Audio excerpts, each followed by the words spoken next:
चरणं सदा भजामि शीतल चरणं कोमल चरणं मंजुल चरणं मम गुरु चरणं मंजुल चरणं मम गुरु चरणं शीतल चरणं कोमल चरणं मंजुल चरणं मम गुरु चरणं प्रेमदाता प्राणनाथा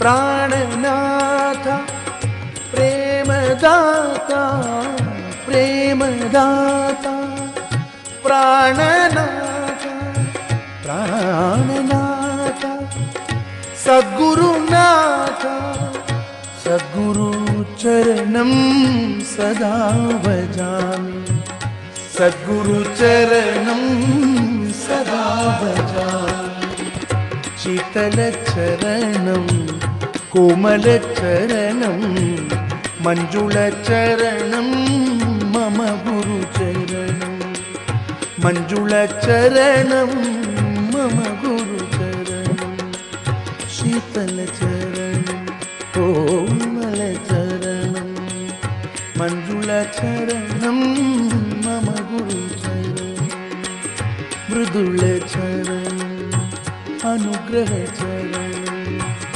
सद्गुरु चरणं शीतल चरणं कोमल चरणं मंजुल चरणं मम गुरु चरणं मम गुरु चरणं मम गुरु चरणं मम गुरु चरणं मम गुरु चरणं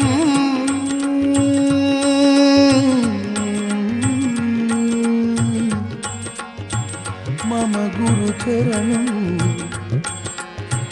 शीतल चरणं कोमल चरणं मंजुल चरणं मम गुरु चरणं मंजुल चरणं मम गुरु चरणं मंजुल चरणं मम गुरु चरणम्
सहना ववतु सहनौ भुनक्तु सह वीर्यं करवावहै तेजस्विनावधीतमस्तु मा विद्विषावहै। ॐ शांति शांति शांति।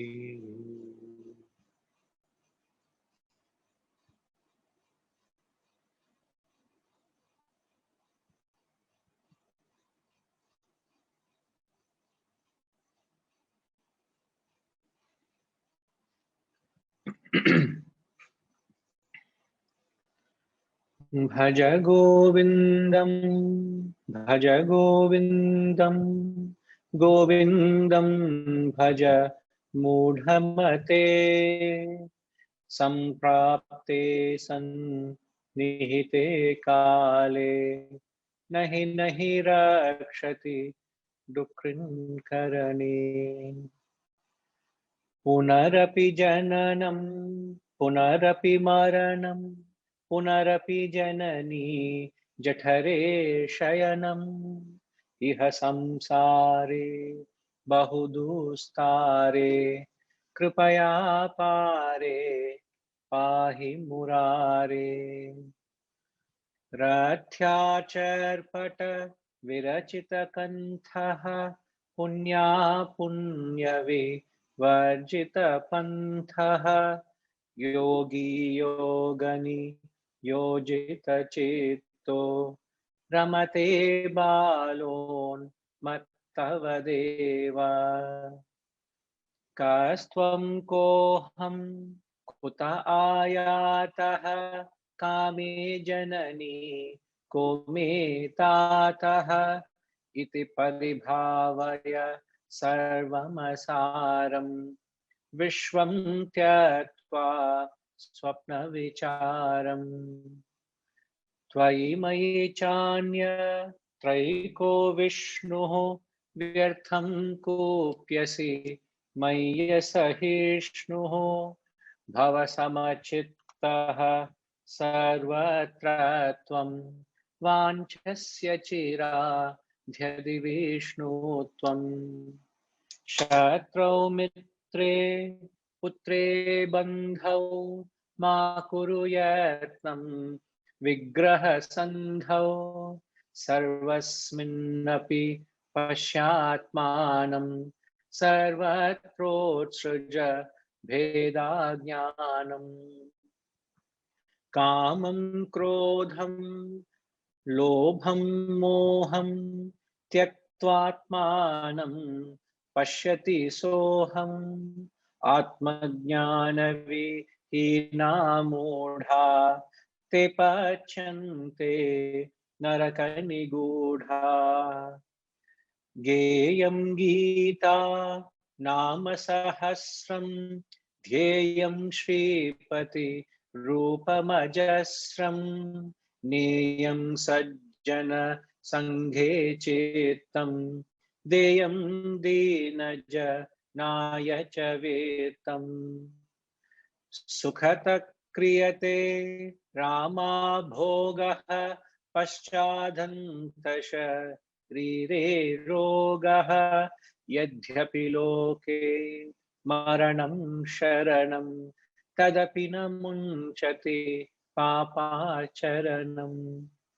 अर्थमनर्थं भावय नित्यं नास्ति ततः सुख क्लेशः सत्यं पुत्रादपि धन भाजां भीतिः सर्वत्रैषा विहितारीतिः प्राणायामं प्रत्याहारं नित्यानित्यविवेकविचारं जाप्य समेत समाधिविधानं कुर्ववधानं महदवधानम् गुरुचरणाम्बुज निर्भरभक्तः संसाराद्यचिराद्भवमुक्तः सेन्द्रियमानस नियमादेवं द्रक्ष्यसि निजहृदयस्थं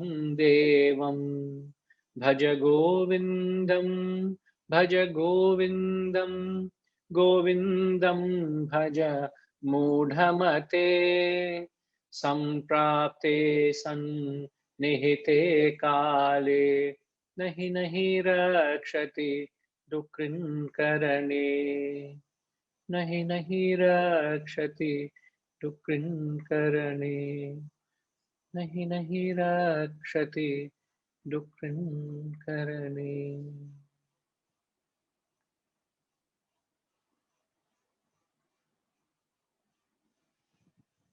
Hari Om.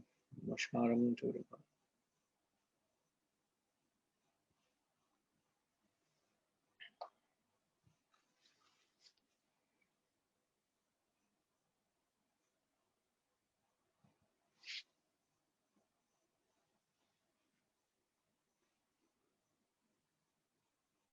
Yesterday, we celebrated the auspicious occasion of Guru Purnima. And indeed, it's always a great opportunity to celebrate a grand occasion where we take the opportunity to express our ever felt gratitude and bow down in obeisance to the great sages and saints, to the galaxy of gurus who have continuously strived with the only objective of bringing about invoking the self in us, invoking the self out of us, so that you don't get lost in the quagmire of perceptions, emotions, and thoughts of the world, become a prey to a victim to the illusory world. So a true guru is ever in tune with the self, is ever connected. A guru becomes a symbol of the goal you wish to aspire, and through our association with the guru, he uplifts us and leads us into the realms of the unknown truth. And indeed, it was heart fulfilling to see many of you all after such a long time in a satsang. I only had seen some of you virtually over the last year and a half, and those of you who could make it, it was truly touching, very touched by your love and devotion, and also glad some of you could join virtually from wherever you are.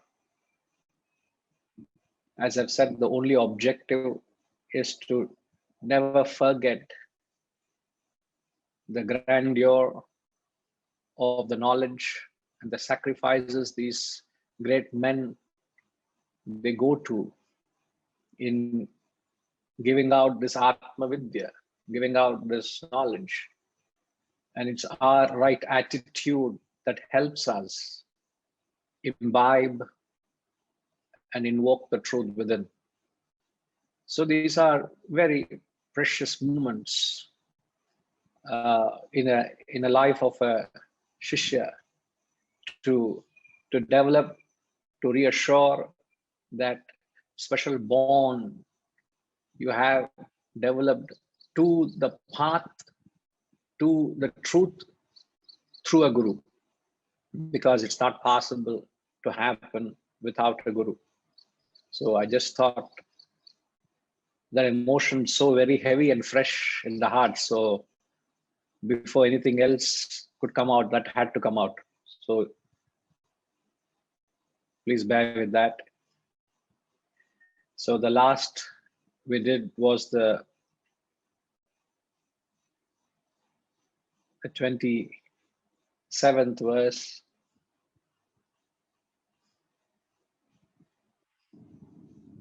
And I must mention, it missed my mind, to be frank, yesterday to mention in the talk, Maniji, who's actually right now amongst us.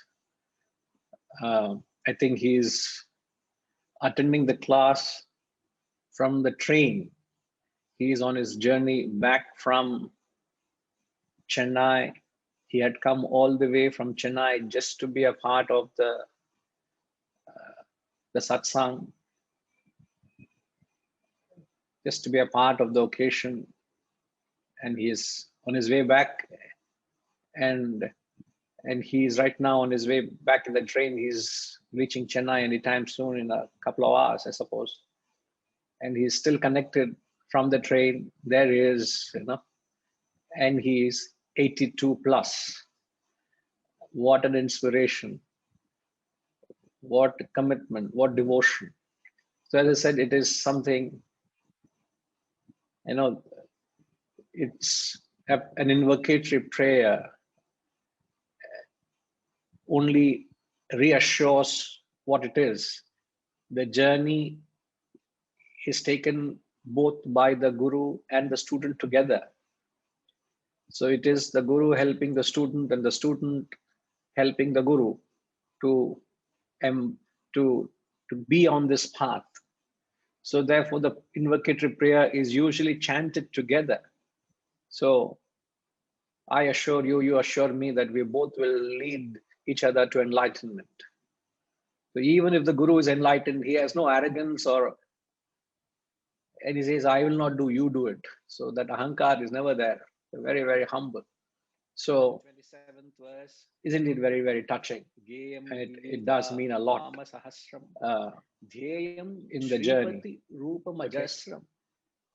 And my sincere appreciation to everything that has happened, because it helps. So as we mentioned, the text in this verse gives the Bahiranga Sadhana. Bahiranga Sadhana are the external disciplines, the external spiritual disciplines which you ought to practice for your own spiritual growth. And he classifies the 4 disciplines which can be categorized under the material. At the material level, what should be your approach to life? At the physical level, at the emotional level, and at the intellectual level. So we did touch upon the material level, where he said,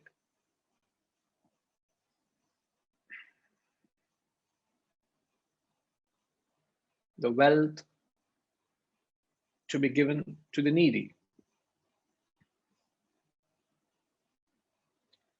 Vittam. Vittam is the wealth. Deyam Dina Janaya. Wealth should be given to the needy.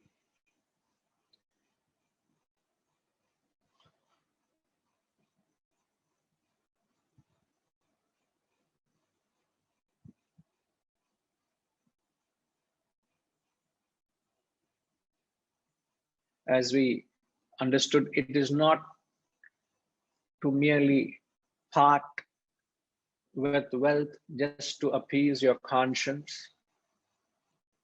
It is a conscious endeavor.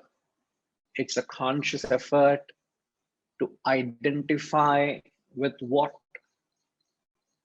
are the needs of the takers. The onus and responsibility is on the giver.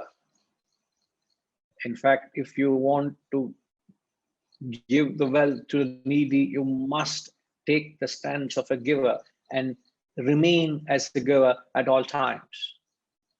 So if you are a giver, first and foremost, become a giver first. Rather than saying the recipient must be worthy of receiving, you become worthy of a giver first. When you truly become worthy of a giver, the first and the foremost you must keep in mind is you need to align your actions to the requirements of the recipient. What are the needs of the recipient? What are the needs of the takers? So that your actions will serve the needs and the objectives of the intended person or intended end. If not, your actions are not productive, your actions are not effective. I remember there was a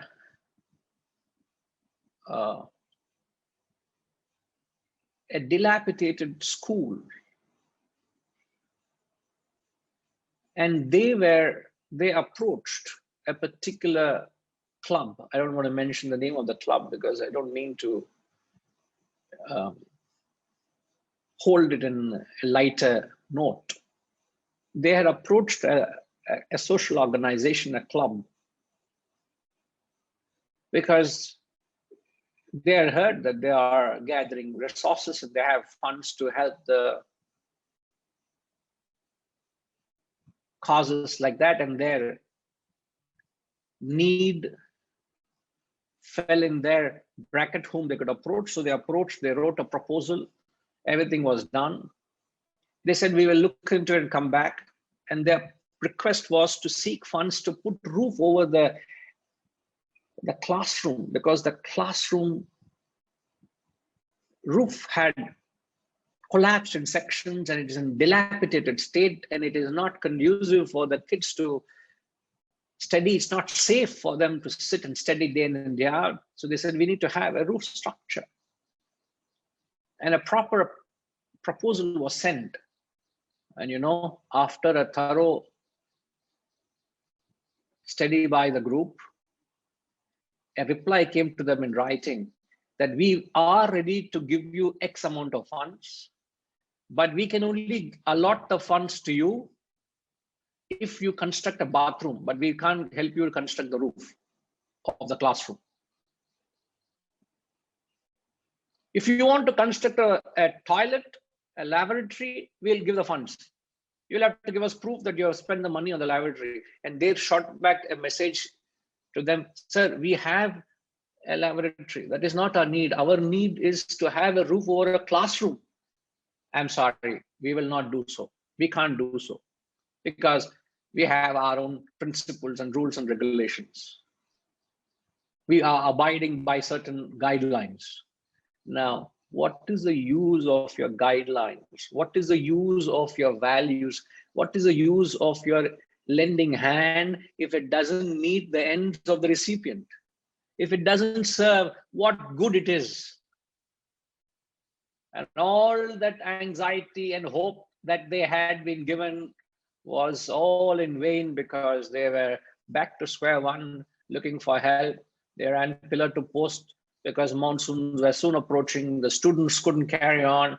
It was almost as if they were not mindful or not concerned as to what the needs of the recipient are. So if you are truly a giver, the onus is on the giver to be mindful and extremely be mindful that the receiver and his needs must be met at all times. And how do you ensure that the quality control of a true giving is it is measured by the result it produces? If you have truly given and given rightfully so, keeping in mind of the needs of the recipient, and if you want to assure yourself, yes, My assessment has been right. My giving has been rational. It has served the recipient. What is the test of that? The test of your giving is judged by the result it produces. What is the outcome of your act of service or giving? Has it transformed the recipient? And if it does not do that, there is something wrong in the process. Something wrong has gone in the assessment, something gone in the execution of your act of service. And the onus is on the giver. It's not just giving and forgetting. No, you got to give it and ensure that act of service has actually met its objective and is actually transformed the recipient. It's not just giving it and forgetting it because, oh, I am too busy. I've written a check and it's for them what they want to use it. I do not know whether it was sufficient or not. I am not available for all that. Would you say that and do that when you support your children? Don't you have that care and concern to go and find out what they need? Don't you follow it up and find out, has it served them? Don't you find out whether it has benefited them? Would you continue to do act not knowing whether it's actually benefits them or not? That feeling of concern is what that connects, in fact, that befits a true giver. Befits, the right word is to befit. A true giver is to take that extra step to go and find out whether it actually serves the recipient. And one more point I want to make, because I took it last week from a different angle. I tell you, this subject matter, I can talk and talk and talk. Not to satisfy my frustration on it, or not that there is something I want to convey to you all. It's because that is the beauty and grandeur of the subject itself. It is too beautiful to talk on the concept of giving. It's a completely different line of thought I had last time when I spoke. Another last point is, when you want to truly give, remember, there's one thing something which struck me. Whenever you're giving, you must feel the pinch in giving. If you don't feel the pinch in giving, that means you have not given.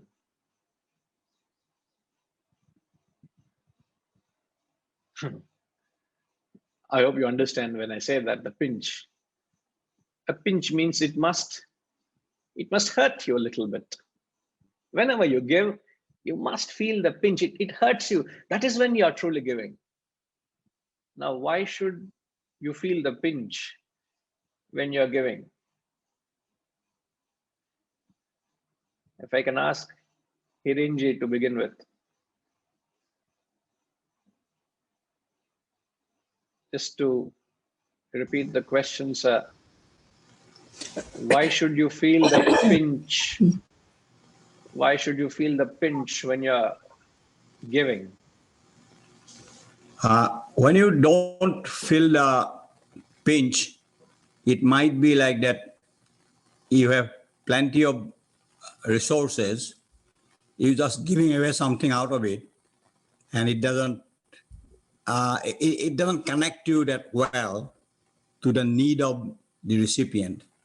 But suppose if I have $1, I need 50 cents, and I can give away 50 cents, which is barely meeting our balance kind of a thing. You feel a little bit of a pinch. I could do something for myself even, but I'm giving it away for a better cause.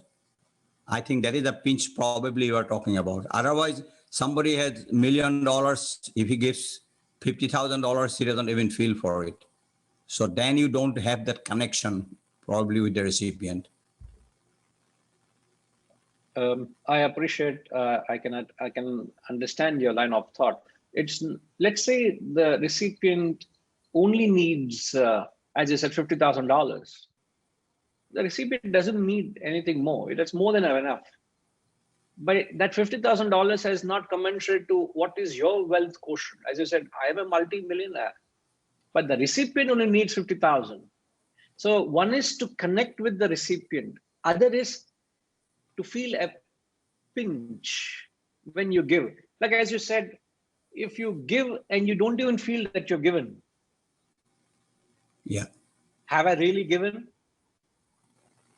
You may say, oh, I've given what was needed, what was asked, I've given. That's fair. You're quite right to say that. But why should there be a pinch felt when you give? And it is felt only by you. It is irrespective of what the recipient needs.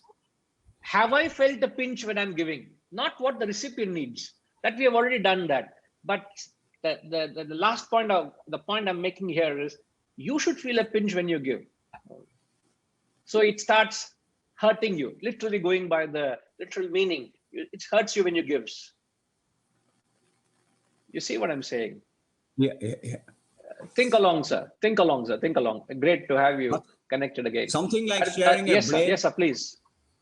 Something like I have a bread and somebody came and he needs a bread and I could have used the whole bread, but okay, somebody else needs it as well. I'd share half with him. So I definitely feel a pinch that, well, I'll go a little bit hungry.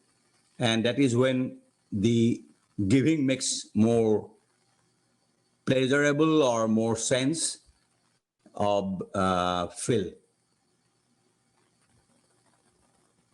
Yes. No, no. Your analysis is very apt, very correct. But the question is, why should you feel? Why should you put yourself through that exercise of experiencing a pinch? Is the question. Why should you? Your understanding is right. Your examples are right. You're very much in line. But the question is, why should you go through this? I appreciate, sir. Think along. Okay. You will be able to get what I'm getting at. Sure. If I can ask RPG.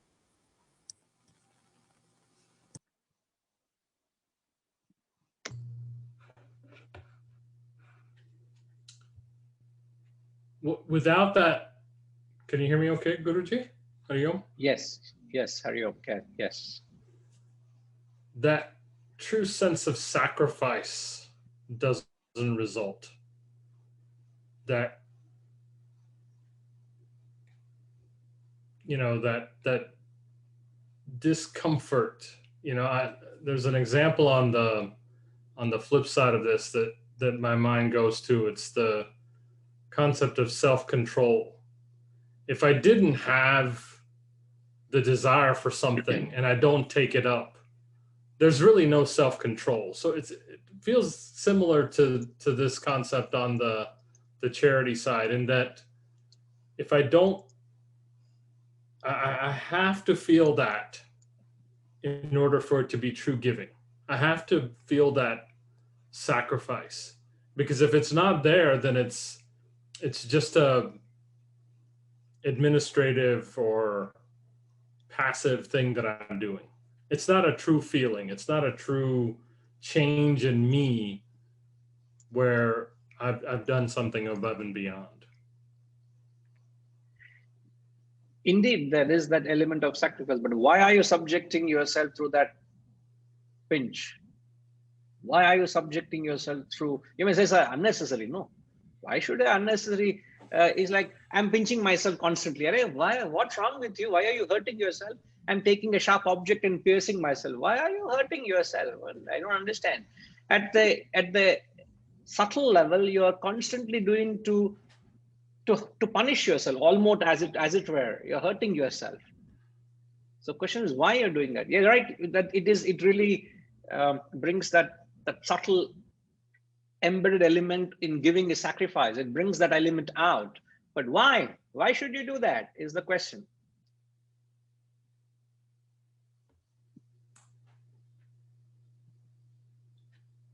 Yeah, I'm not sure beyond what is it the fact that is it for the recipient? It is not for the recipient. Okay. It is not for, as I said, Hirenji, the recipient wants $50,000. You have given away $50,000. You're a multi-millionaire. You don't even feel the pinch. I'm just going by the example he has taken, you know? Yeah. Now, where is the element of pinch there? Comfortable. I don't even know I've given. Man, So question is why? Why? Fair enough. Think along, RPG. I'm only making everybody think along today. Okay. Kamal ji. बोलिए sir जी, आपके दिमाग में क्या सूझ रहा है? कुछ ना कुछ तो सूझ रहा है ना? Hariom Guruji. Hariom, namaskar. Namaskar. I think what is coming to my mind is that we feel the pinch at mental level because we give value to that. And something we give value to that, then we can relate as a giver.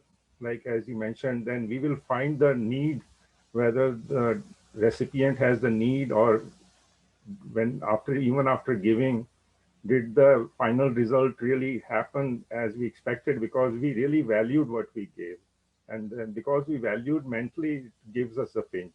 It's not the matter of like $50,000 or $1 million, because that's a material thing. That's not a mental thing. Yes, yes, yes.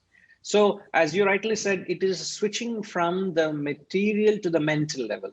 So it's beyond the actual physicality of giving. There is a mental aspect in it, is what I am actually trying to get at. You know, as you rightly said, it does help you to connect with the recipient, but that, as I've clarified with Hirenji and RPG, that it is actually slightly beyond that, because you've actually understood the recipient needs, you're calibrated, you're giving to the recipient, and inwardly, subjectively, you're subjecting yourself to feel a pinch. Mark the words, you are subjecting yourself consciously, not that the situation demands. The situation doesn't demand. You have actually met what the recipient wants, but you are subjecting yourself to do more than you're requested for. And that doing more than requested for is the pinch you experience, not that the recipient knows it, nor does it necessitate for you to advertise. What all I've gone through to give you. Let's say your maid comes, you know, who has been serving you for a long time, and she says, Amma, you know, my son needs to get educated. I've been serving you all, you know, I need some money. Can you give? You feel for the child, for the family, and you'll give. And then you make her sit and say, you know, what all I'm going through to give this money to you. You don't have to give a lecture to her. So you don't advertise your pinch to others and say, you know, what all I've done to give this to you, what all I have sacrificed, you know, what all I'm postponing just to make sure that I'm supporting. You don't have to do it. Something inwardly you do. The reason I'm spending this time is on this. You may say, sir, why are we spending so much time on this concept? I tell you, your entire transformation, perhaps the pivot is this. It pings on this. Are you like the flowing waters or the stagnant ponds? It depends on this.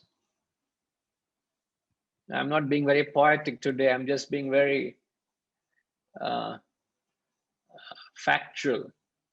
When the waters are flowing, it's fresh. You can even take a sip from that flowing waters, but stagnant ponds dare not. It's foul. So if you don't feel the pinch, you become like a stagnant pool of water. That's what I'm saying. That's what I'm getting at. So the pinch is very important. All right, Vijay Raghavanji.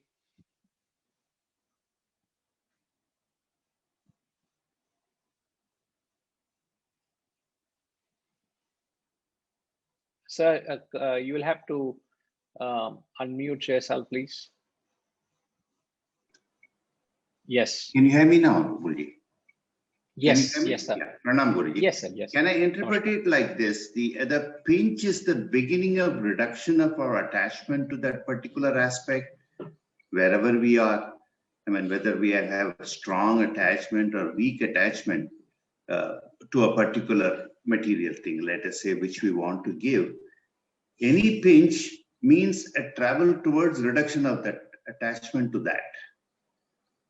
So, I mean, it's a journey towards reducing our, baggages. Very interestingly put. I have not It thought in can those be lines. anything. I But can be very, very strongly attached to it or weakly attached. I am entitled to make an effort towards reducing it.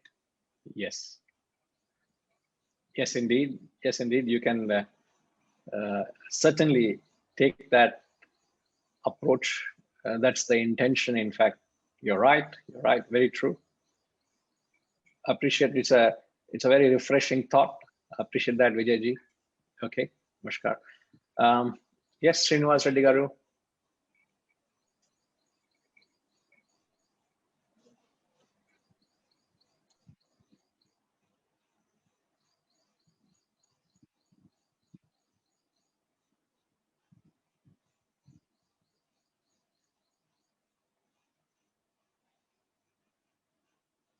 Could you are having some difficulty? Okay, Rajima, let me try at my end. Could you try now, sir, please?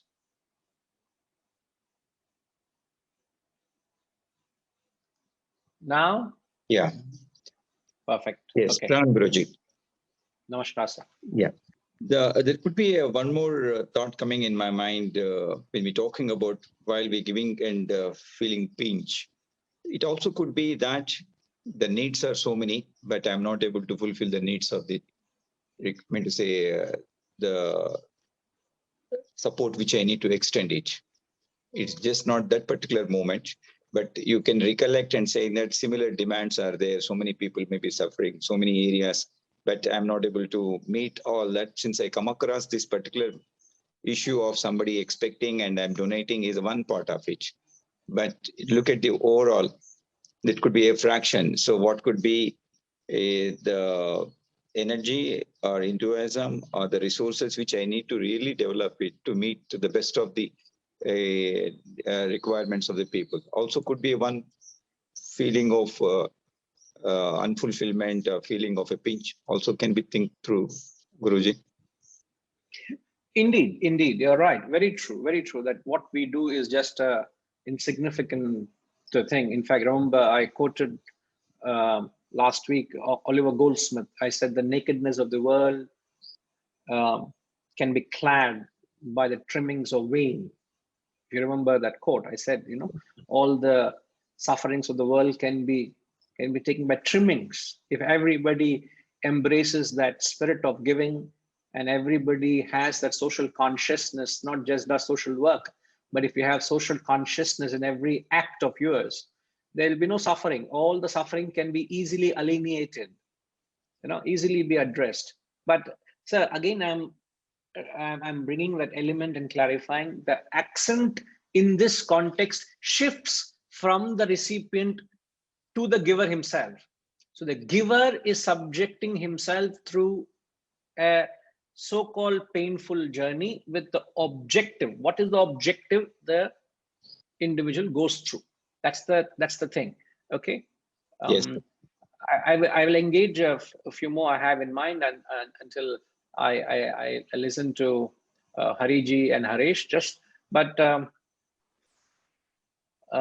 the comment of Venkatramanji. Sir, are you there, sir? I don't see you.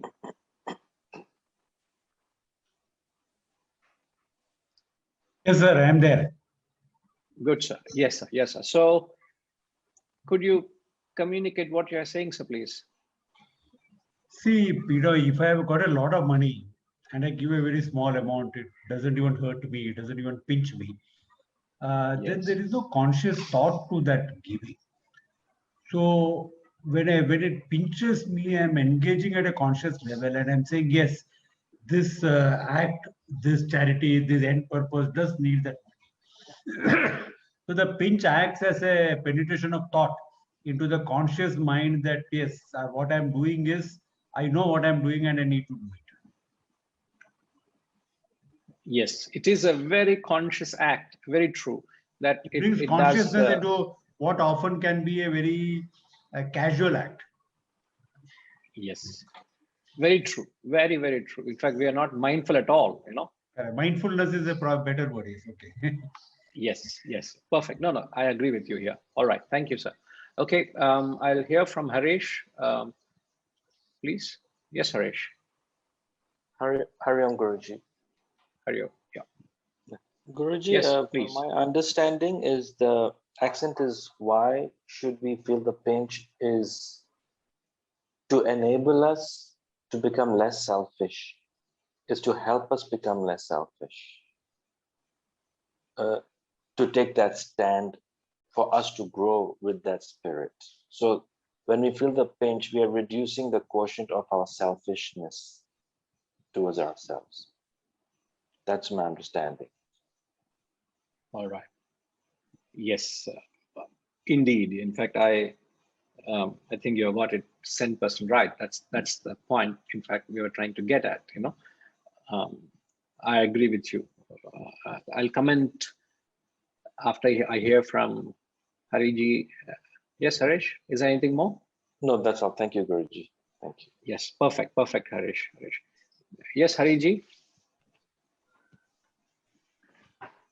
I feel the more I feel the pinch, the more grateful I am to the taker, because every morsel of rice that I am taking, millions of people have worked on it. If I have got $1,000 in my pocket, it's not out of only my effort. There are hundreds and thousands of people who have put in the effort, and I must be aware of it.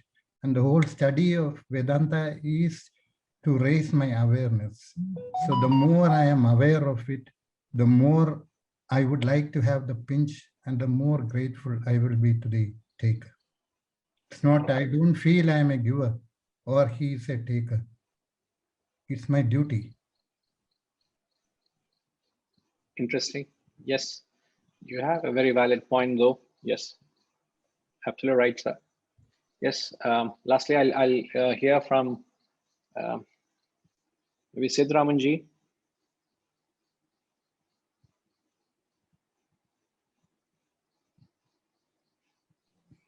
Hariom Guruji. No, my Sir. little different take is one should go on giving anyway for a needy cause and after evaluation, but he should go on giving till it pains him. Till such time it pains. What is the extent to we give? See, one should then when it pains, when it starts hurting them, we can say we have gone to the extent of real giving. Correct. Yes, the pinch or the pain that's where, in fact, the real transformation happens. So the pinch is the area of your transformation. Very right. In fact, I'm tempted, in fact, to talk to Sushma Ma also. Sushma Ma, you should share your thoughts. Can you hear me, Guruji? Yes, ma, we can hear you. Guruji, I have a question. I agree that you should feel the pinch, but so suppose I have 100 rupees to give away, and somebody comes and tells me he needs, can I have 10 rupees, whatever he wants. So I give, but I'm not feeling the pinch. I can't say I have 100 rupees, let me give him all the thing because I'm not feeling the pinch. I would say, the way I look at it, whatever I have, if I put a big amount of it separately, and I want to that whoever comes and asks for help, I don't want to ever say no. And I keep on giving to different people whenever they want. But if I say, I have 100 rupees, let me give it all today to him. And then next person comes, I'll have to say, I don't have it. I don't even have enough for myself. How can I give you? So I have been looking at it this way, put a big chunk of what I have separately, saying, I'm never going to use it for my own use. My children or grandchildren or anybody, nobody is going to use this. I've written it in my will. And this money will only go for the needy, for the peaceful. For instance, my servant came and said he needs a couple of lakhs to buy some land. Now, earlier, I'm sure a few years ago, I would have said, we are paying him all the salary. How can I give him a couple of lakhs? But now my mindset has changed. And I said, since I've put away that money to give away to them, and I know it's a genuine need, I gave him, and it didn't, to be honest, it didn't pinch me, because I've already put away that money that I'm never going to use it for my personal needs. And it is meant, and I've written my children that this should always not, they are all doing well in life, so they don't need my money. This should, even if I die after 1 year or 2 years, and that money is still there, they should keep on giving it. I've sort of would want the organization I've worked with for so many years, as I said, running a school and all. I would like a big chunk of it to be, because they need money all the time, teachers' salaries and all. Right. And I've told them whenever I'm willing to give. If a student needs money, I gave a few lakhs away for a very bright student who was very poor. But I remember my guru telling me that when you're teaching these children, you're not only teaching them the 3 R's. You look upon each child as your own. And whatever you would do for your own child, you should be able to, if you have the means, you should be able to do it for that child. So I have it, I'm just giving I don't want to brag about it, but I was just giving an example to explain my point. Now this boy wants to do, he doesn't have enough food to eat. I've been supporting him because his father was going to take him to the village. And I told the father, please don't take him. This boy has so much potential. If you take him to the village, he will not do anything. Anyhow, the father agreed, and I helped him with whatever his needs were. And now this boy is doing engineering, and it's going to cost 12 lakhs of rupees for his 4 years course.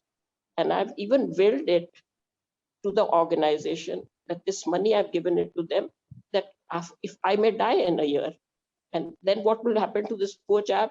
Because he may not have money to, I've told the organization that this money is only to be kept for the finishing of the education of this child. So I've looked at it this way, but I'm sorry to say I'm not feeling the pinch, because I've put away that money once and for all, that I'm not going to use it for myself. I find it an easier way to go on helping, giving wherever I can. I may be wrong, but that's the way. Maybe you can guide me. What should I do?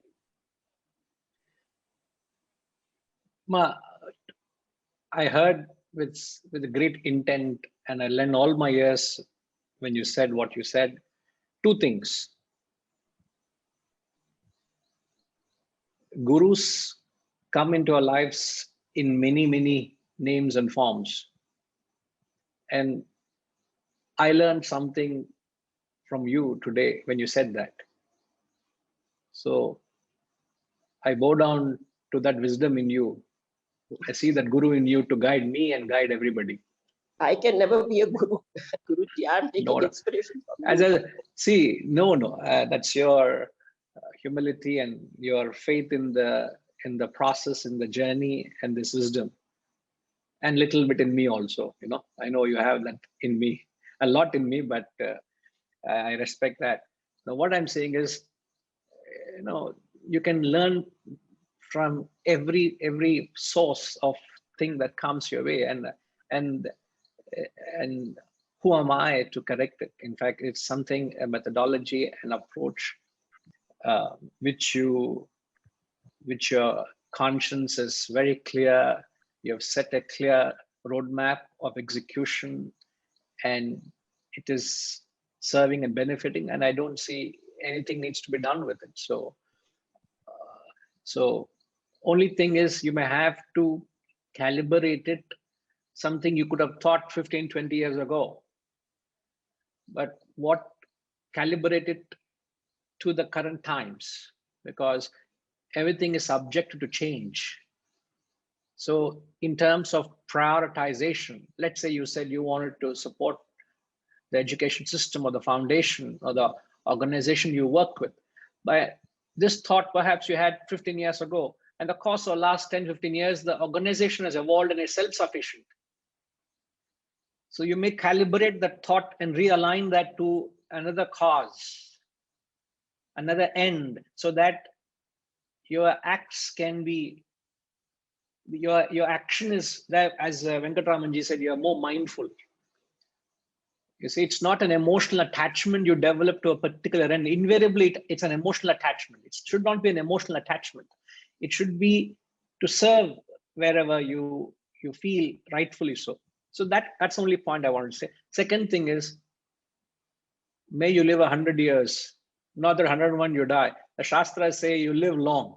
So please don't say, I will only live for 1-2 years. So we don't accept that. So please, that part has to be edited. Internally edited, we'll also edit in the video. Okay, Ma. So only 2 points I wanted to comment. These two. Okay. So 1 minute.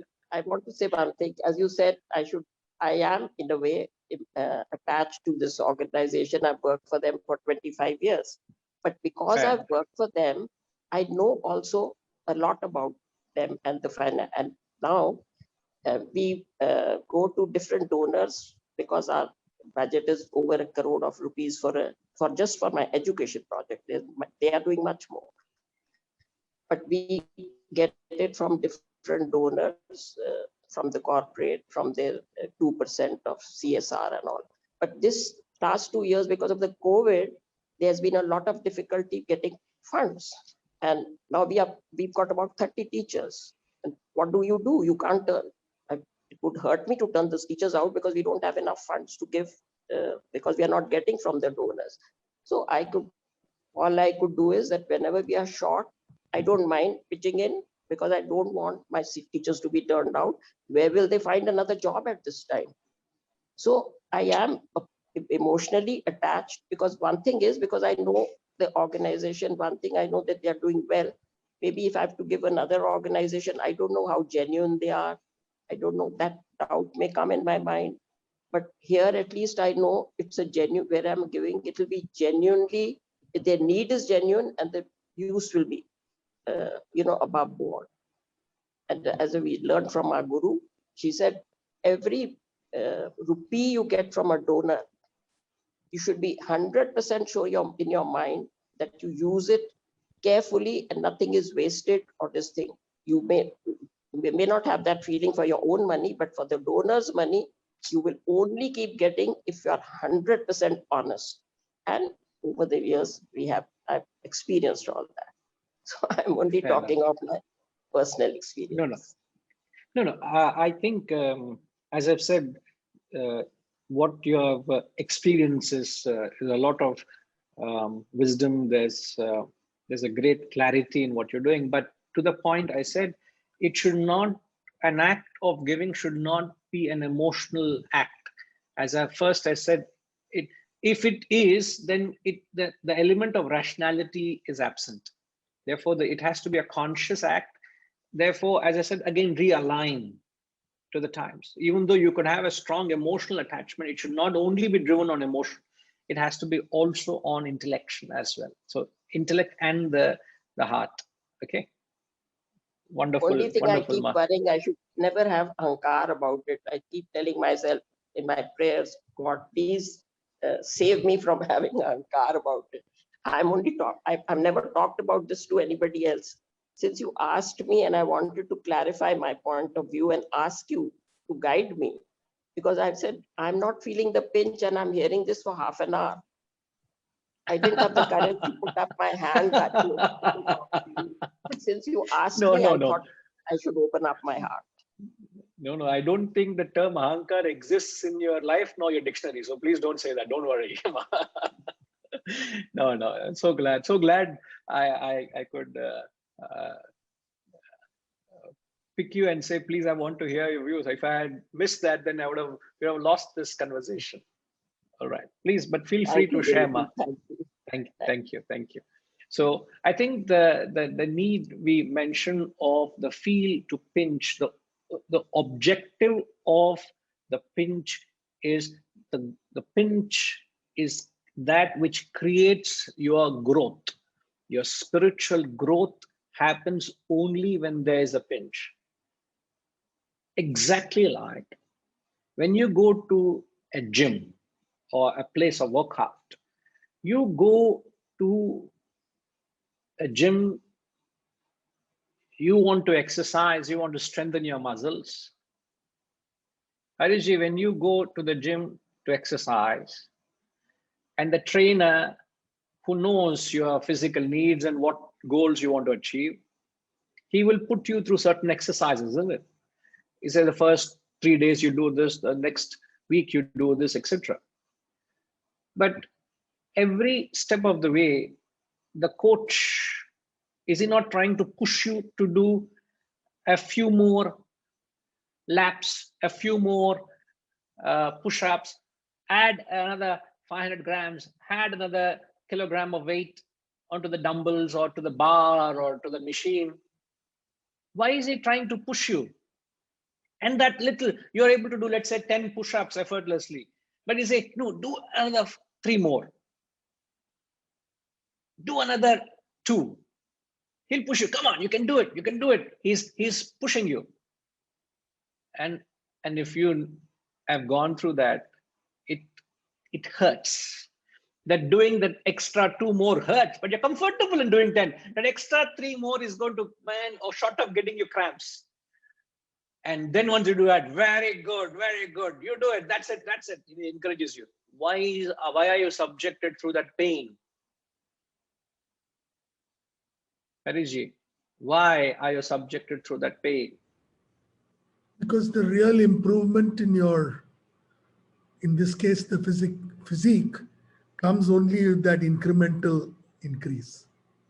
Yes. It is there only where there's the pain. Where there is no pain, there is no gain. You don't grow. Correct, Arpitji? Where is your other half? I think she's here. Not your other half. I mean our other half. She's there. Not your other half. I'm saying our other half. Where is our other half? Na? Our Srini Kumar. Oh, Srini Kumar. Oh, I don't know. That is your other half is next maybe to you, he's our other half. Maybe he's finishing 18. I don't know. It's even late in Denver, but maybe he's finishing. Yeah, maybe he's playing golf somewhere. God knows what he's up to. Yeah. We need to figure out. Please check and tell him, sir, that I'm missing him very much. See, I'm attached to him. Know. What to do? Yeah. No, I'm just kidding. So you are able to follow what I'm saying, Ji.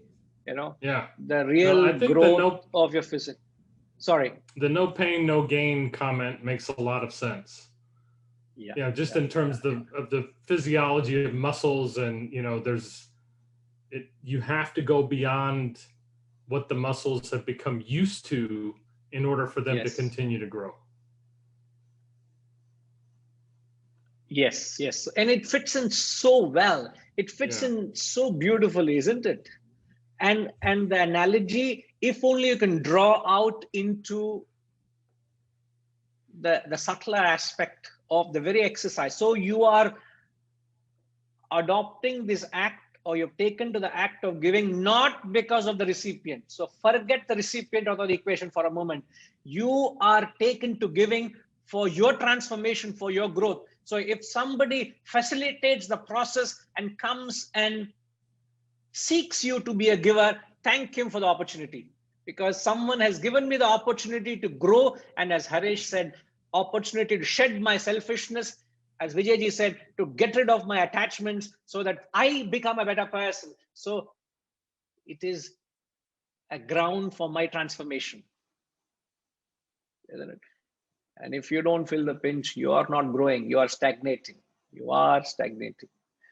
Vijayji, before I come to you, 1 minute, Ji, if I can, before I can come to you, this is not allowed. Harishji, please don't allow all this to happen. No, what is this incognito people are attending and things? I don't allow all this. They have named themselves also differently. No, he's unable to switch on his video because there's that kind of an error. Fair enough. Fair enough. Perfect. Sriniji, but can you talk? Can you speak?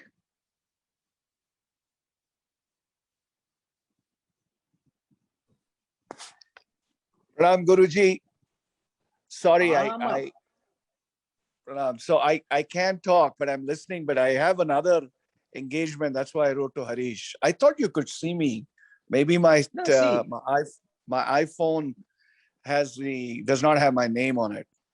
It's It incognito, I guess. reads as a Srini. No, it does read as Srinivas Kumar. I didn't relate to. See, I don't fall on the names without the pictures. Sadly, I'm more connecting with people with a camera on, you know, so I can see them. I think I need to get around that and try and connect. But I didn't connect Srinivas Kumar as you as Srini Kumar, you know, so that's where I lost you. But you've been following everything, sir? Absolutely, sir. I thought you were pulling my leg, but I take it that it's a genuine complaint rather. But I didn't want to distract because I have another call and I wrote to Harish. It is not a genuine thing. It's only to do the intended, which I was very happy doing it. No, I enjoyed Sushma ji's heartfelt comments. I thought that was great. No, I appreciate you acknowledging Sushma Ma's, and in fact, I genuinely felt, I didn't do to please anybody, and I genuinely felt that when she said that, you know. But you're rightly so, you know. But if you hold the entire concept in the way we have looked at it, it's actually a very embellishing experience, isn't it? Mm-hmm. I thought Harish's comment also was it connected with me. The concept of pinch, the way he translated is to keep you humble and keep you the humility to be down. I thought it resonated with me in my sense. Yeah. 1 hour I spoke, nothing resonated. Few people speak 1 minute here and there, Ella resonated. I know. Attachment to the brother. I understand that. Never mind. It's okay. I remember all this. I've taken note of it. All karma will come back. That's all I'll say. Law of karma, you know, no? The Newton's third law. What goes around comes around. So it's all going to come back. So watch for it. All right. Wonderful, sir. Wonderful to have you. See, I can take this liberty only with you. I can't take with anybody else. I know that. I know you know that, huh? I know that. And may I tell the foundation, yesterday, I was speaking to him on he supports a lot of causes, as you know very well. And I was asking him on a Tanjore painting. I said he had presented to my late mother. And I said, it's a very nice Balaji.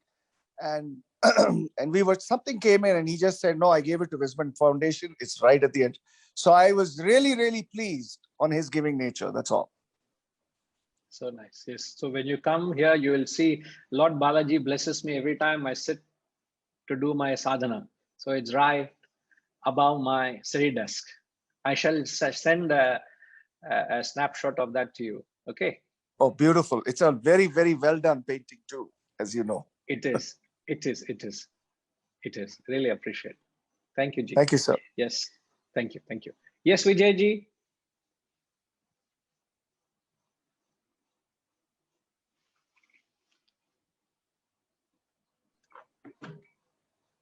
Can you hear me now? Yes, sir. Guruji, just an observation. Extending the logic, perhaps Sushma ji is already very, very evolved, you know, and for her to have the next level of pinch is going to be a little difficult.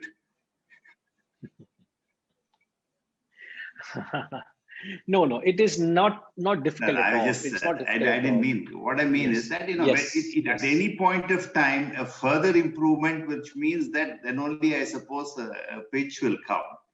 You know, extending the thing further, and So, in fact, it's apt that it is perhaps. In fact, it is apt that you say that. Having heard.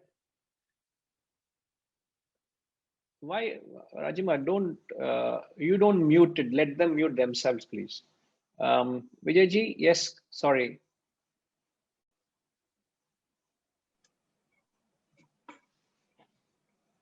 Sorry, sir, you were saying something? And I was saying that, she's a very evolved person already. So my way of thinking originally, I suppose she fits very much into it. Right.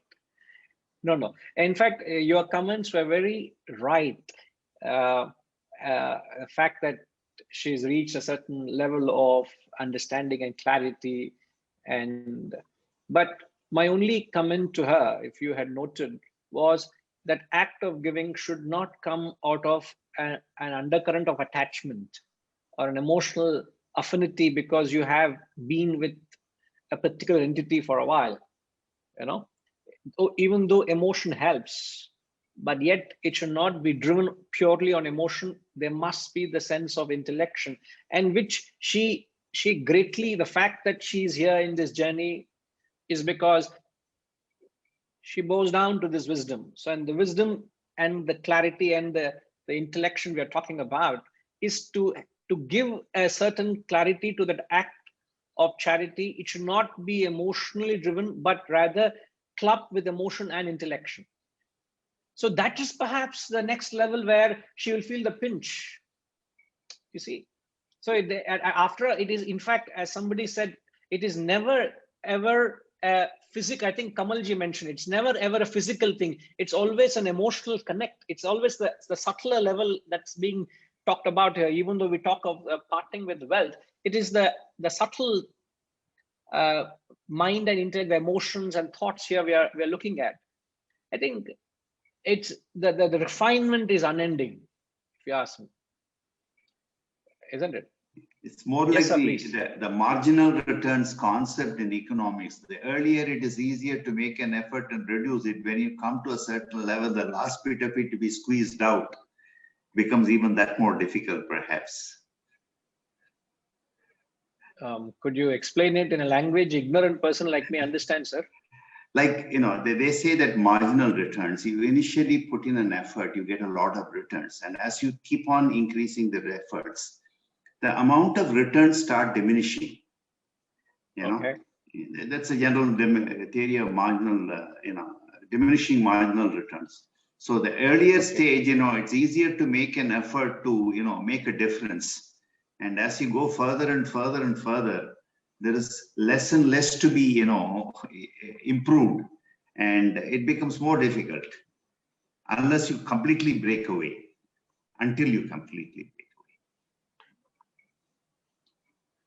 Okay, I'm trying to make a rational sense of it. I can't comment on it, but every effort only brings that much more out of you, because here we're trying to get over the imperfection and, the wholesomeness of the quality you practice comes to the forefront. When you take care of all this non-essential or the appendages, as we keep saying. Okay, Ji. But that's an interesting perspective. I'll have to ponder over it. Maybe we can connect separately, sir. Yes, good. Right. Thank you. Now, just to conclude on the point we've been making all the while, there is this quote which I've actually shared in the chat. This is the famous words of Shakespeare in the play Othello by Desdemona. She says she found it a vice in her goodness not to do more than she was requested for. She found it a vice in her goodness. A vice is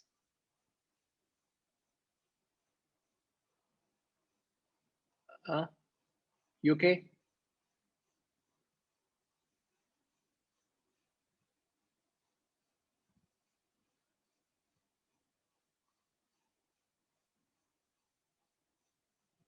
Can't hear you, ma.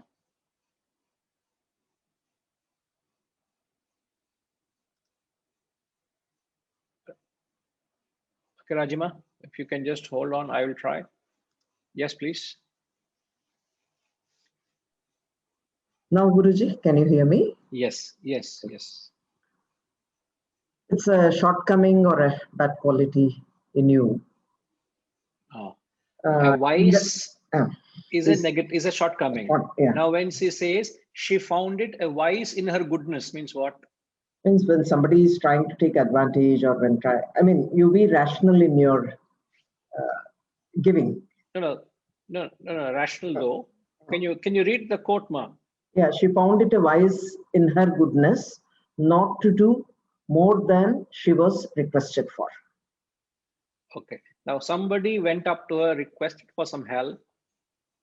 She gave what was requested for. Yes. And in that, she found a wise in her goodness. One could be that request was not genuine. It was being misused. Huh. No. Fair enough. Think along, ma. Yeah, Hirenji. Think along. Yeah.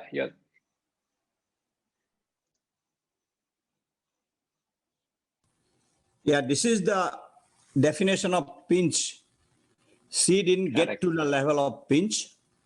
She did what is required to be done, what was asked for based on a recipient, but she didn't move to the pinch level, and which she realized and felt about it. Correct. Absolutely right. This is Shakespeare puts it in his own language, a Shakespearean language of the pinch. Spot on, sir. Very good. She found a wise. Yes. Okay, please go ahead. One more thing to add. With all these discussions, which was very illuminating, what stuck to me on a personal level was the analogy between physically doing something, which I'm getting close to mid-70s, and I still try to do my exercise regularly and all these things. And many occasions, if I do some things 50 times or 40 times, I try to do it 50 times. And that is the level of pinch. And at that point, I feel so elevated mentally, I just can't explain it. And I think from there, I could understand what we had been talking about, getting to just beyond a little bit. Correct. I'm glad. I'm so glad Thank you. that example justifies all that we discussed. It just gives it. So yes. So it's that stretch, it's that push, and that's where you need a guru to tell you this. Otherwise, you would not know where you can push yourself, where you can stretch and evolve. So that's the material level. At the physical level, he says the mind should be associated with the good. So associated with the good is trying to keep the company of satsang. Satsang is to see the sat in every sang. Sat is to see the good in every company you keep. It's not just keeping a good company. Like we are all in a satsang, you may say, because we're all thinking of these divine thoughts. We're invoking higher ideas, greater knowledge. This is not satsang. This is and this is not. The real satsang is after the experience. When you are going through various experiences, meeting with different people, interacting in different situations, are you able to identify them with the sat in that company? The sat is the goodness in that person. In every situation, in every environment, in every person, there's a certain element of goodness. There's indeed an element of goodness. But are you able to tap that goodness in that situation? Are you able to tap the positive aspect in that environment so that your association is always good? And that mindset in a layman's term is called as being optimistic. If I create a certain project and a work at hand, a pessimistic person will look at it from a point of view of challenges and difficulties and what failures we've had and how difficult it would be achieved. So that person could be telling you, be realistic, don't get over carried away and blah, blah, blah. An optimistic person will say, it will happen, Guruji. Same case, the same presentation, he will say, it will happen. The other person will only say, oh, these are all the challenges, this has happened, this has happened. The pessimism comes and spoils the whole perception to it. So do you see the goodness in every situation, or you tap into the negativity? So if I see your shortcomings, or if I see the negativities, I will always be in the company of dus.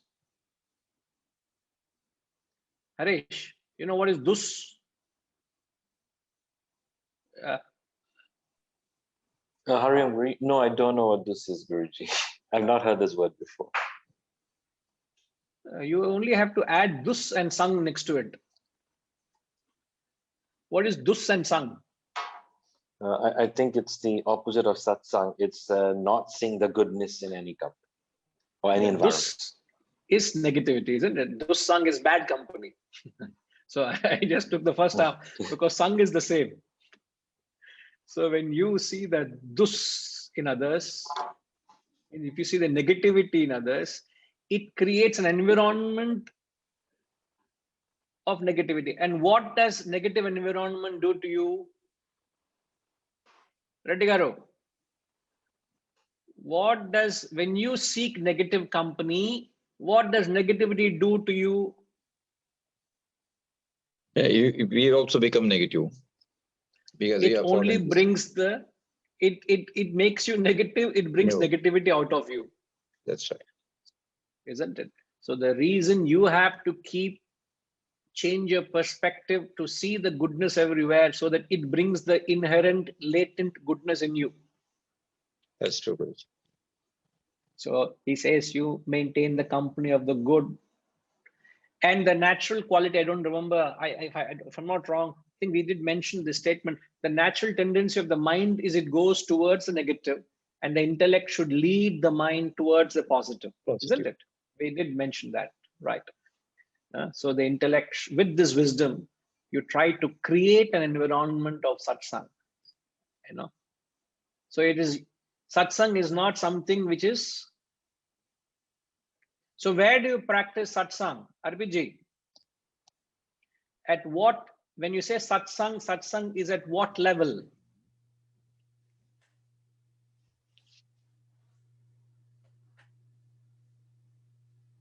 At the what just to make the question a little clearer, perhaps, satsang is at what level of your experience? At either the emotional or intellectual level. Now, how can you say emotional, intellectual level? So what are the three levels of experience? Three stages of experience, perhaps?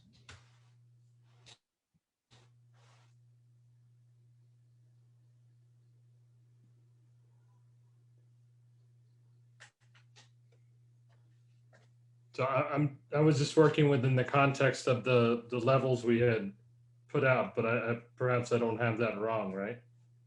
So we are not talking of the various aspects of the verse. I'm just talking of this quality of practicing satsang, you know. So the question is, experience had three levels. The three stages of every experience is receipt of stimuli from the external world, reaction happening within your inner personality, and your response. Perfect. The 3 R's, isn't it? Now, my question is, satsang happens at which level of your experience? I'm going to say reaction. Okay. Going with the thought of health. If you are someone who's interested in your health, which you should be, if I were to give you stale and poisoned food or junk food, unhealthy food, would you consume unhealthy food and say, you wouldn't receive process, let the processing part take care, the digestive system and the body will deal with it. Why should I worry? I'll throw junk into my system. Would you do that, sir? Yeah, you wouldn't receive it in the first place. You would disregard it. You would disregard it. So you are very careful what you're consuming, aren't you?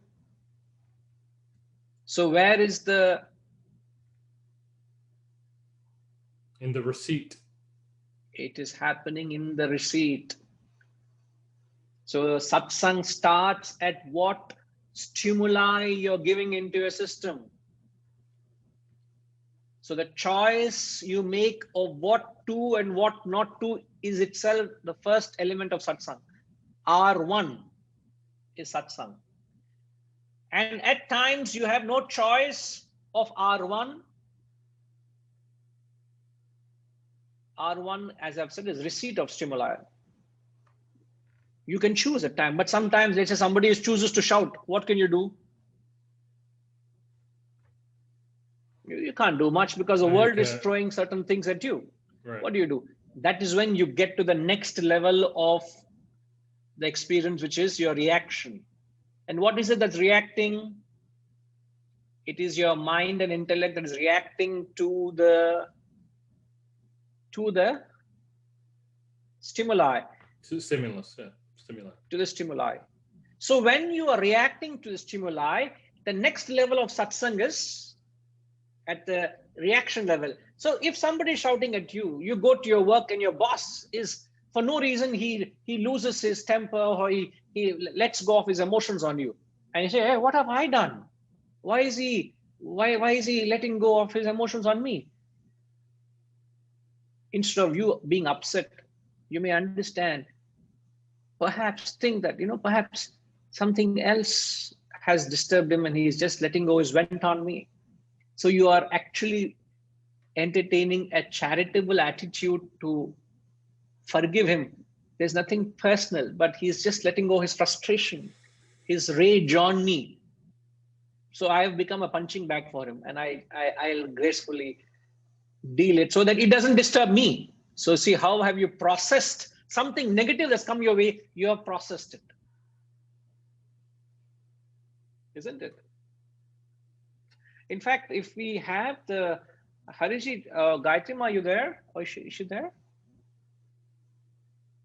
Gayatri, could you have, yes. you have access to the presentation material which we share when we did the 9th verse, I think, of satsang, where we mentioned of a graph, positive, positive, positive, Do you have that? Can you get a hold of that?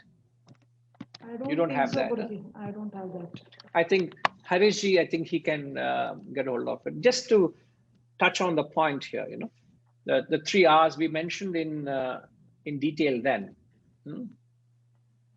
So it, in that sense, is actually a repetition of the concept which we thoroughly studied in verse 9. So Arpitji, isn't that the very concept of satsang is not just limited to environments or situations like this where you're in a chosen company, but it is something which you will have to maintain 24/7. Yeah. Isn't it? You can choose to listen. Yes, please. Sorry, go ahead. It's very preventative in a sense, and you have to filter those things that that have the potential to cause a certain reaction or take you down a certain path. You don't even want to associate with those things, whatever that may be, in your own assessment of things. Yes. So you filter out those incoming stimuli so that you never face the prospect of having to battle them. Absolutely. So the alertness is there at the very input itself. The very input itself, you say you block it off. No, I wouldn't hear anything that's inauspicious. I wouldn't see anything that is right, which is not going to send a right impression, create a mental impression for me. I'm not going to smell something which is not right. So any stimuli, all at the senses level, physical level, everything is cut off. So ultimately, it's like Guruji, yes. Could it be said that ahead. Ultimately you don't want to have anything in your life that doesn't advance yourself down the path to the self? Ultimately. So anything that comes to derail that ultimate purpose, can it be said that down the road you don't want to engage in anything that's going to take you away from that purpose? That is, in fact, the term you used earlier when you were answering earlier question, self-control. Self-control is not self-denial. Sense control is not sense denial. I repeat, self-control is not self-denial. Sense control is not sense denial. Means you have the license and liberty to establish a sense contact with anything in the world out there, but anything that is detrimental in your journey to get to the goal of yourself, you will say, Neti, no, not that. Thank you very much. I will have nothing to do with you. I know what is offered there. I will not sell myself to that particular temptation. I'll not fall for it. But there's no harm in contacting the world. But that alertness, that radar has to be so sharp and alert that you only pick up the essential signals. The non-essentials, you cut it off. You know, it's a discord, because it doesn't take you to the goal. So it becomes a discord only when the goal becomes very clear. When you have the tunnel vision towards your goal, then anything which distracts you, you don't, as you know, let's say even while you're driving and the co-passenger and is trying to show something to you, you'll be saying, are you gone off nuts? You're trying to distract me off the road while I'm driving to say, please see this. What does see this means? What? Even to take your attention off the road for a few seconds is distraction, isn't it? And even those few seconds can be fatal. That kind of alertness, that nothing that reminds me of the goal I will not do. You know, the beautiful example in Ramayana, I'm sure you all know that. Rajima, you know the story? Don't tell me no. I know you know. No, I've known you all so much. I know what you know. I also know what you do not know also. So it is, I don't know whether it's a blessing or a curse.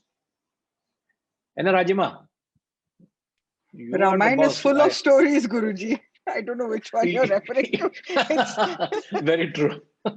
See, reminding of the goal, Hanumanji, you know, at the end of that coronation, Sita Ma was so pleased because Sita Ma realized that, you know, Hanumanji was instrumental in the reunion. So with all her love, with the motherly love, she took a necklace she was wearing, which was very precious indeed. She took it and gave it to Hanumanji.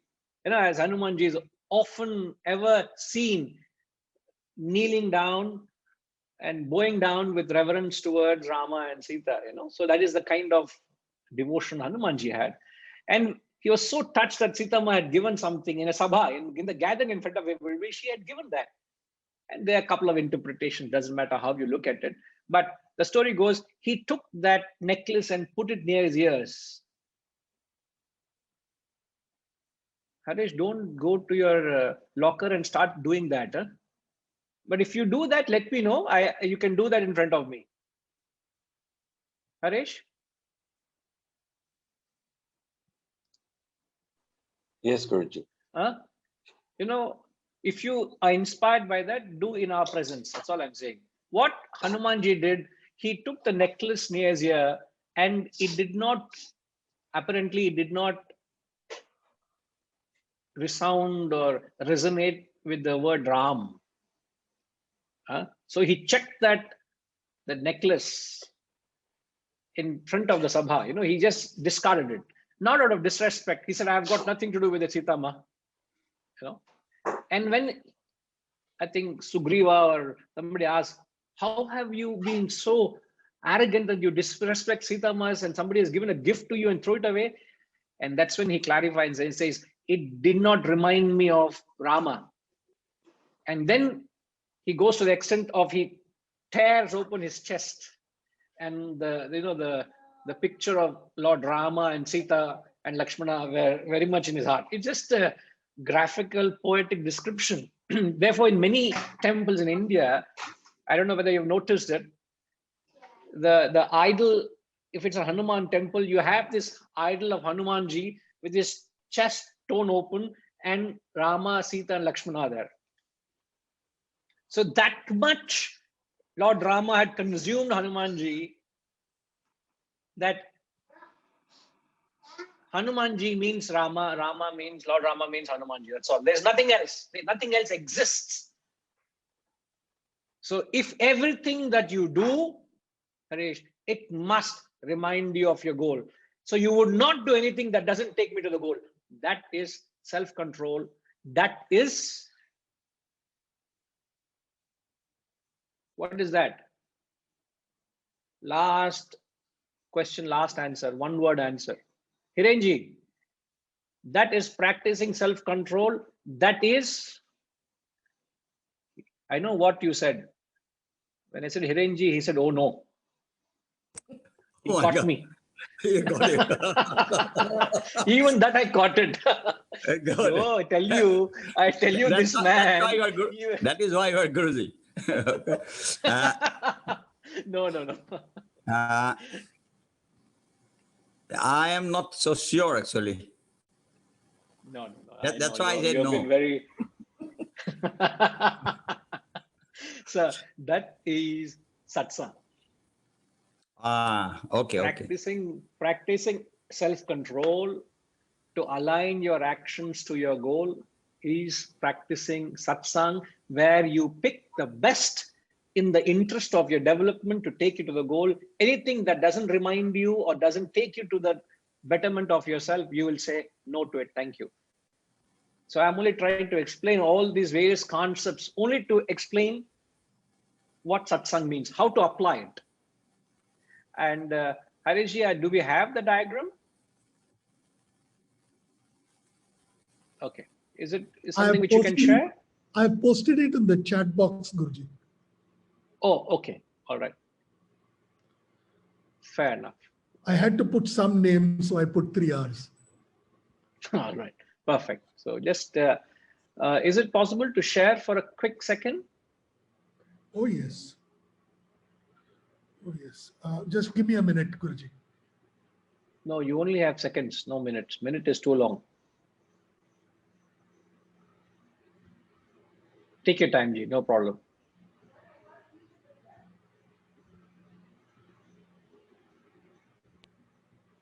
Oh, 1 second.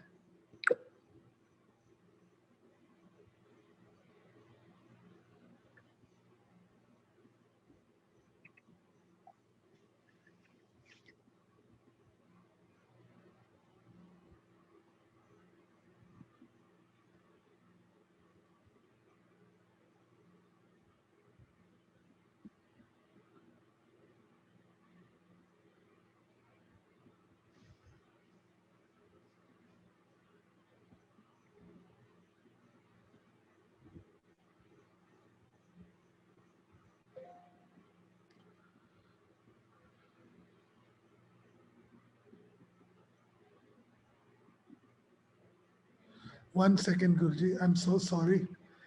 I don't know. Not at all. No, I think don't try. If it's difficult. Yes, there's the one. Yes. I want you all just to take a snapshot of it or download it. We will share it in the satsang group. Oh, what happened? I don't know. No, I think you did a slideshow. Just go press the, no, don't exit. Go to the.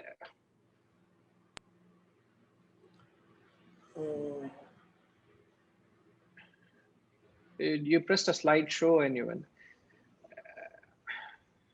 Harishji, I got it. Shall I share it? Please. Please.